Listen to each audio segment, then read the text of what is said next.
Olá, irmãos da PIBAB, da IBCO e todos aqueles que têm acompanhado as nossas devocionais no canal. Hoje nós vamos dar continuidade ao estudo da carta de Filipenses, ainda no capítulo 1. E o tema que hoje vai nos guiar nesse estudo, naquilo que Paulo tem nos falado, é o futuro.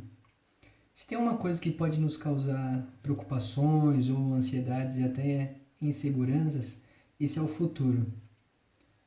A gente pensa sobre a nossa vida, saúde, emprego, igreja, tudo que rodeia a nossa cabeça e tudo aquilo que a gente pensa sobre o que vai acontecer. A gente não tem muita certeza sobre o futuro. Na verdade, a gente pode até dizer que tem alguma certeza sobre ele. Na verdade, a maior certeza que a gente tem sobre o futuro é que a gente não tem certeza de nada, né? Ele se apresenta de forma aberta para todos nós, muitas vezes como uma consequência daquilo que a gente tem escolhido. E no estudo de hoje a gente vê que Paulo, na passagem, ele faz uma projeção sobre a sua vida e a sua realidade ao futuro. Ele pode nos ajudar muito a como termos uma postura em relação ao nosso futuro. E a gente vai ver hoje um pouco mais sobre isso no texto de Filipenses capítulo 1, dos versículos 19 ao 26. Vamos acompanhar a leitura.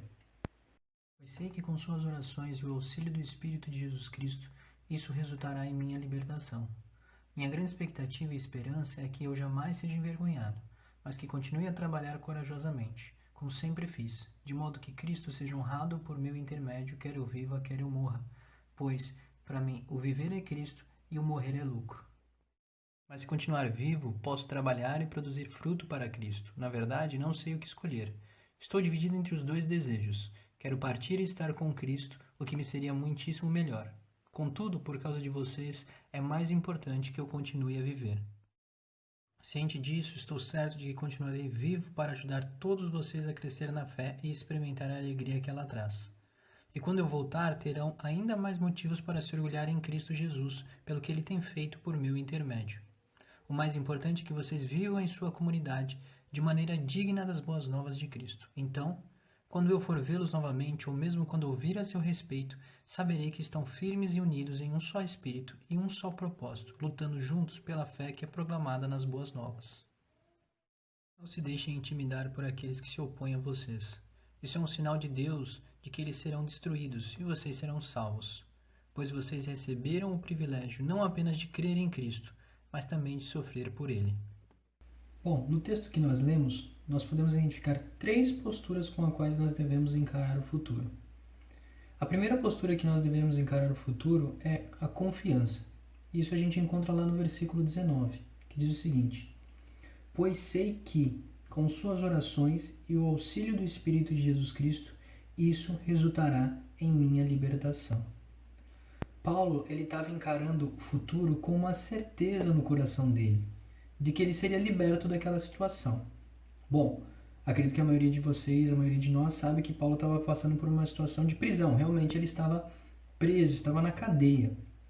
E é claro que ele não estava só esperançoso de que ele seria liberto da cadeia. Na verdade, quando ele se refere aqui, ele sabe que independente se ele fosse solto ou se ele continuasse preso, ele estava liberto, porque Paulo é salvo, Paulo estava salvo. Então, aquilo que ele ansiava não era pela libertação física somente, ou na verdade sair da cadeia, mas ele estava se referindo à salvação.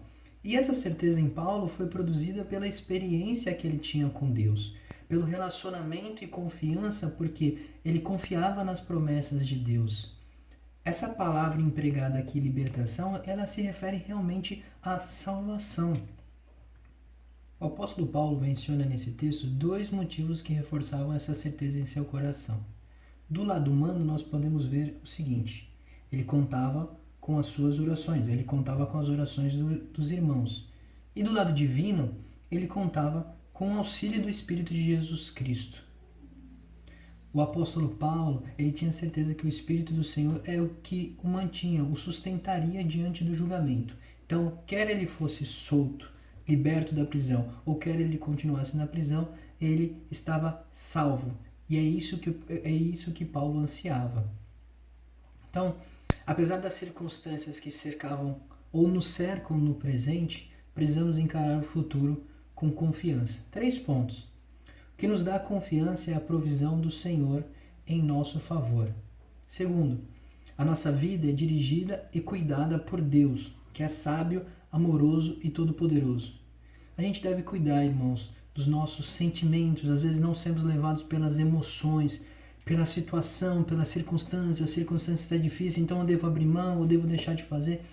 Mas não, a gente não deve ser levado pelas circunstâncias, mas sim pelo amor de Deus. O nosso foco tem que estar em Jesus Cristo. Imagine se Paulo fosse levado pelo fato de estar preso, de estar encarcerado. Mas não, ele focou e foca em todo o tempo em Jesus Cristo. E o terceiro ponto é, por isso não podemos temer o que o futuro pode nos trazer, seja bem ou seja mal. Já temos vitória como garantia certa, porque a nossa vitória está em Jesus Cristo. E além da confiança, a segunda postura com a qual nós devemos encarar o futuro é a esperança. Nós podemos encontrar essa postura lá no versículo 20 e 21, que diz o seguinte: a minha grande expectativa e esperança é que eu jamais seja envergonhado, mas que continue a trabalhar corajosamente, como sempre fiz, de modo que Cristo seja honrado por meu intermédio, quer eu viva, quer eu morra.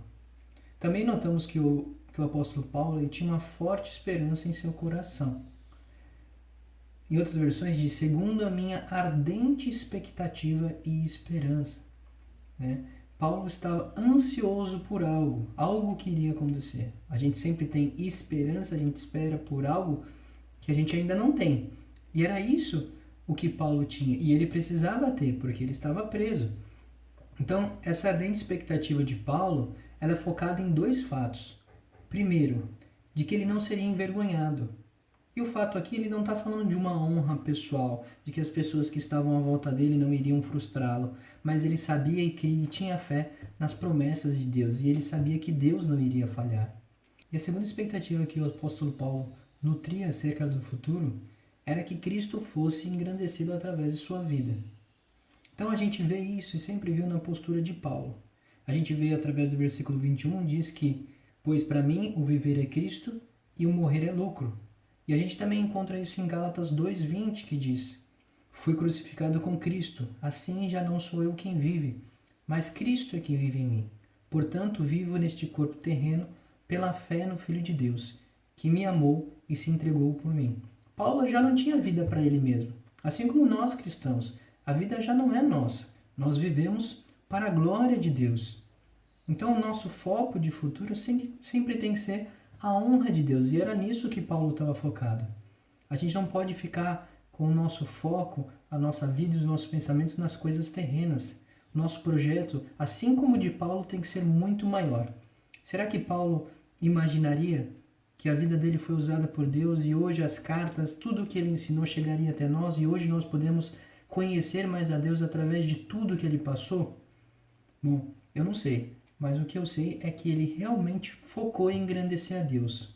Será que nós podemos pensar isso? Que o que nós fazemos hoje na nossa região, através dos dons que Deus nos deu, vai ser usado lá na frente para que Deus seja engrandecido, ou na verdade hoje mesmo para que Deus seja engrandecido? Os nossos planos e a nossa esperança tem que girar em torno disso. Então Paulo tinha uma grande esperança, porque a esperança dele estava no porvir, que era a glória de Deus, que era a libertação dele mesmo. E a terceira e última postura que nós podemos ter diante do futuro, nós podemos ver o exemplo de Paulo nos versículos 22 até o 26, que diz o seguinte: mas se continuar vivo, posso trabalhar e produzir fruto para Cristo. Na verdade, não sei o que escolher. Estou dividido entre os 2 desejos. Quero partir e estar com Cristo, o que me seria muitíssimo melhor. Contudo, por causa de vocês, é mais importante que eu continue a viver. Ciente disso, estou certo de que continuarei vivo para ajudar todos vocês a crescer na fé e experimentar a alegria que ela traz. E quando eu voltar, terão ainda mais motivos para se orgulhar em Cristo Jesus pelo que ele tem feito por meu intermédio. O mais importante é que vocês vivam em sua comunidade de maneira digna das boas novas de Cristo. Então, quando eu for vê-los novamente, ou mesmo quando ouvir a seu respeito, saberei que estão firmes e unidos em um só espírito e um só propósito, lutando juntos pela fé que é proclamada nas boas novas. Não se deixe intimidar por aqueles que se opõem a vocês. Isso é um sinal de Deus, de que eles serão destruídos e vocês serão salvos, pois vocês receberam o privilégio não apenas de crer em Cristo, mas também de sofrer por ele. Percebam a dúvida que Paulo tem, mas vejam como ele encara isso com responsabilidade. Embora o futuro esteja nas mãos de Deus e seja controlado por ele, também somos chamados a assumir posições, tomar posições e decisões diante disso. Paulo ele devia tomar uma decisão, ele poderia ter se entregue, talvez, não sei, em algum momento, mas ele decidiu, eu preciso continuar a trabalhar para Cristo. Repare que, dentre as duas decisões, sempre o foco foi o reino de Deus. Eu quero aproveitar o reino de Deus estando com Cristo, eu quero estar com Cristo, adorando, mas eu ainda preciso continuar trabalhando para o reino de Deus. Será que quando nós tomamos decisões, o foco é o reino de Deus? A gente tem dúvidas, mas sempre a nossa dúvida tem pendido para o reino de Deus, mesmo que tenhamos mais opções? Nós precisamos compreender que o futuro é uma realidade sempre aberta às nossas ações e decisões. Nesse sentido, o futuro nos apresenta desafios e oportunidades, diante das quais somos chamados a fazermos escolhas.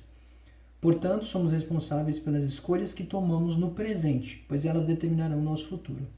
E por isso precisamos tomar as decisões presentes sempre com muita responsabilidade e oração, focando sempre o bem do reino de Deus. A responsabilidade é a terceira postura no qual nós devemos ter. Nós temos responsabilidades como igreja, no cuidado com a vida dos nossos irmãos, no proclamar o reino de Deus, de sermos espelho de Jesus Cristo aqui na terra, espelhando a glória de Deus, sempre tendo responsabilidade para que no futuro e no presente Deus seja glorificado. E bom, no texto de hoje nós podemos encontrar, através dos ensinamentos de Paulo, 3 posturas que a gente pode encarar o futuro. Foram elas a confiança, a esperança e a responsabilidade. Como cristãos, a gente pode ter uma percepção completamente diferente do futuro. O futuro ele não deve ser uma realidade temida por nós.